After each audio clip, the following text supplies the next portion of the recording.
Active voice is when the subject of the sentence performs the action.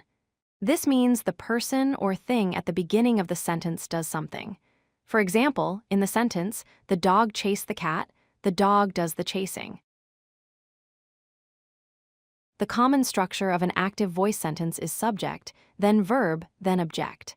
The subject does the action, the verb is the action, and the object receives the action. This makes sentences clear and direct.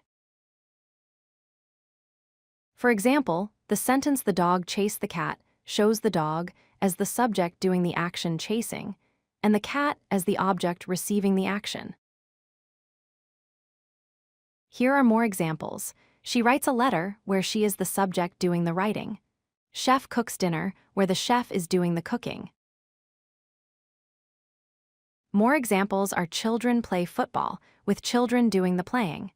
Teacher explains the lesson where the teacher is doing the explaining. The key rule of active voice is that the subject always performs the action of the verb. This rule makes sentences direct, clear, and easy to understand. Active voice shows who does the action clearly. For example, the chef cooked dinner. In passive voice, the subject receives the action, as in dinner was cooked by the chef. Another example is active voice sentence "birds eat seeds," where birds do the eating. The same sentence in passive voice is "seeds are eaten by birds," where seeds receive the action. Active voice is used because it is clear and direct. It helps the reader understand who is doing what. It also makes writing more engaging by showing action clearly.